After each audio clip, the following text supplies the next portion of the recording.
Hello and welcome to Frontrunner Motorsport, and today I watched the Dutch Grand Prix, as I'm sure you did too. I have not got a whole lot to say about this race.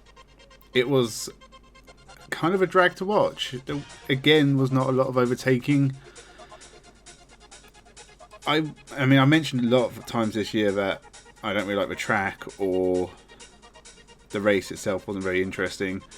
It's starting to make me think maybe it's not the tracks and there's just something that doesn't quite work with Formula 1. Or the cars aren't quite right. Because there didn't really look like there's too many places at Zandvoort you could overtake. At least in a Formula 1 car. That being said, the track itself is a stunning track. With the sea just like down the road and... the track, when they're doing like the helicopter shots, it looks great. I'd like to go there. I wouldn't necessarily want to watch Formula 1 there. I think touring cars on this track would be pretty good, but this was not an interesting race. The people you expect to get points got points. And the people who haven't been scoring a lot of points, they didn't score any points at this one. There's no real big shocks, unless you're Carlos Sainz. And the fact that this was a race that went very wrong for Carlos Sainz, mostly due to Ferrari, is a sentence we've heard far too many times this year. In fact, Ferrari were pretty disastrous in general. Charles Leclerc was very lucky to get a podium. And Ferrari are not going to win this championship, and they're not going to win the Constructors. And it's entirely their own fault. They've just screwed up too many times this year. They've made it way too easy for Max Verstappen, who now has a 100+ lead. That means 4 races clear, basically, and there's only 7 left. He could tie this up in the next few races. Can't fault Max Verstappen. Again, really a 9.5 out of 10 drive from him. He was stunning. He made the overtakes exactly when he needed to make them. His pass on Hamilton at the restart was just murder. He killed Lewis Hamilton. It's just man versus boy, and the boy destroyed the man. It was a great overtake around the outside. 100% cannot fault Max Verstappen in any way. He deserves to be where he is. Pound for pound, he is the best driver in the field at the moment. He does look unstoppable. 4 wins in a row now. And we go to Monza next weekend. I can see him making it 5 wins in a row. Honestly, it's pretty incredible. The form he's in, I can't see him being stopped unless he has mechanical failures. And we know the Red Bull is not completely infallible. Things could happen, but if it's just Max Verstappen left to his own devices, I can't see him losing. George Russell got second. Another fantastic weekend for him. Again, he was brilliant. Passed his teammate. Never looked like challenging Verstappen, but then no one really did. And he moves past Carlos Sainz in the point standings. I don't think he's too far behind Sergio Perez and Charles Leclerc. So George Russell is definitely the driver to watch.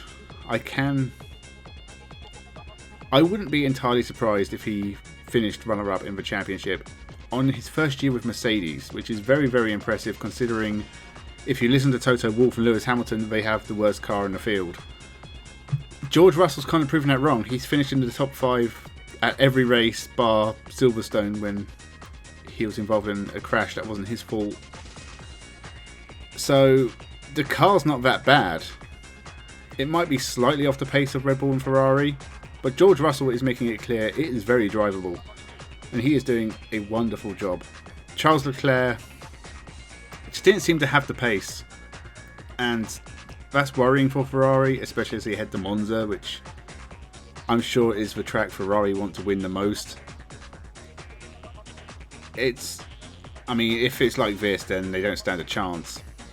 So they need to do something quick. Lewis Hamilton in 4th. This was probably a poor performance. He should have finished second. I mean, he blames Mercedes for not changing his tyres, but Russell made the decision himself. I'm sure Lewis could have argued his case. And honestly, even on that tyre, Charles Leclerc, as I said, didn't really seem to have much pace at this race. So I was still kind of surprised to see Leclerc get Hamilton. I would say this was a very poor performance for Lewis. He can't win the championship. I think by the next round, he can't mathematically win the championship. But even now, I think he's pretty much 150 points behind Verstappen. So that's 6 races, 7 left. He needs a miracle to get his 8th championship. It's not happening this year. He'll be very lucky to finish inside the top 5. And it only relies on Perez and Sainz really having a very bad end to the season. Because I think he's even 30 points behind George Russell. So I think the aim for Lewis Hamilton is to win a race and not much else. But this was not a great performance at Zandvoort from him. Behind him, Sergio Perez once again just looked like he had no pace. Can't match his teammate. Very much in the fight for second in the championship. But he needs a bit more performance. Spinning in qualifying was not a good look either. Just very unimpressive from Sergio. Alonso 6th. Another fantastic drive from the Alpine. I think it is a shame for them that he's leaving, because he really seems to be on it at the moment. He's scored points at every race since Miami. He's close to his teammate in the championship. And Alpine have done a very good job trying to get 4th in the Constructors. Lando Norris was 7th. Decent drive. He's driving about where McLaren are. And you can't really ask much more from him. He's still 7th in the championship, which is probably as good as it's going to get unless something really strange happens in front of him. Esteban Ocon was 8th. Decent enough drive, especially as Alpine did not have a very good qualifying. Actually, both him and Alonso did a fantastic job in this race. Beyond that, who was 9th? I can't even remember. Oh, no, it wasn't. It was Sainz was 8th because he got a penalty. Ocon was 9th. Stroll got another 10th. His 5th 10th place of the year. He's not finished any higher than 10th. I am starting to feel a little bit sorry for him. Behind him you had Gasly. AlphaTauri just have no pace. And honestly, everyone else behind really is in the Haas's, who are strange because Mick Schumacher did a very good job in qualifying, and then he had a bad pit stop and dropped back and didn't make any progress forward. Guan Yu Zhou, he barely saw him in the race. He didn't do a lot. I can't even remember who else is behind him now. The Williams nothing. Latifi last as usual. Albon was somewhere stuck in the midfield. Was that it? Vettel, Ricciardo, drivers you sort of expect to be down there. As I said, there is a big split in the championship at the moment with the drivers who score points and the drivers who don't. And it takes the drivers who you expect to score points not finishing for the others to score points. Really, the AlphaTauris, the Haas's, the Williams, Alfa Romeo, they seem to be really struggling for pace. And it's very difficult for them to score points. Aston Martin, they can, but they seem to have a lot of things go wrong for them. But you could see Vettel and Stroll scoring points towards the end of the year. I just wouldn't expect them to be too high up the grid. Alpine and McLaren, or at least one of the McLarens, they tend to score the points that are left over from the top 6. Very, very strange. At the start of the year, it seemed a lot more mixed. But the way it's equalised out over the year, there really is a spread between the front runners and the back markers. And I'm sure that wasn't the point of these new regulations, and it's a bit disappointing. And I wonder if they can even fix it. Everything else that happened in this race, there was not a lot. Valtteri Bottas broke down. He brought out the safety car. That's what's really killed the race for Lewis Hamilton, because he didn't pit and everyone else did. I think if Bottas hadn't broken down, I think Verstappen would have stayed out, done a one-stop race. Yeah, his tyres would have probably been pretty used by the end of it, but I think he had enough in hand to win. I don't think it really changed the outcome, except Lewis would have probably been second instead of fourth. But then he should have just pitted for tyres, because I'm sure Mercedes, with their planning management team, whatever you call it, surely they would have known. So it was a bit of a strange one. Yuki Tsunoda, I have no idea what was going on with him. Even the commentators were confused. He pulled over and said he had a tyre loose after a pit stop. The team said he didn't. He drove back to the pits, had his tyres changed, went back out and stopped again. Clearly there was something wrong with that car. It only brought out a virtual safety car, so it didn't make a big difference. I think, again, pretty much everyone pitted. But it was a bit bizarre. And I don't actually know if they've found out what was wrong with his car yet. That one's going to be interesting. That's pretty much it for the race. There was really not a lot of interesting moments in it. It's more interesting off the field at the moment. Oscar Piastri's been announced as a McLaren driver. I think Alpine lost their case, which I think we all pretty much expected. But at least that's sorted. We haven't sorted out who is going to be in the Alpine seat yet.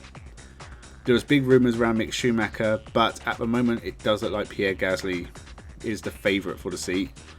I'm a bit surprised, but I think Pierre Gasly should probably do it, because I don't think he'll ever get a Red Bull seat again. And it's a step up from AlphaTauri, who are struggling. Now, set to replace him at AlphaTauri is Colton Herta, which I was very excited by, because he's a great driver in IndyCar. And then I saw that people like Stefano Domenicali, Gunther Steiner, and of course the ultimate goblin Toto Wolff, all saying that because he doesn't have enough super license points, the rules should not be bent to allow him in. Now, what really annoys me about this is, if it was them trying to sign a driver, they would be saying the exact opposite. And it's only because they're going to another team. It's the super license points. For some reason, you don't get a lot of them for competing in IndyCar. But Colton Herta has done, 3 or 4 full seasons of IndyCar now. He's been in the Indy 500, he's won races, he was a championship contender last year. This year has not been great for him, but are you telling me he's not experienced enough to race in Formula 1? Because that's the most stupid thing I've ever heard. Surely 4 seasons of IndyCar, which is more mixed, a mixture of tracks, and he's still racing against top drivers. He's winning races against some of the best in the world. Fuck the super license. Who cares? He's clearly experienced enough. And for Toto Wolff and Stefano Domenicali to come in and say stupid things like the super license points rules should be obeyed. I honestly think if they block Colton Herta because he hasn't got enough super license points, screw F1, because that is the most ridiculous thing I've ever heard. I would love to see Colton Herta in Formula 1. I did not expect it to be with AlphaTauri, but hey, who cares?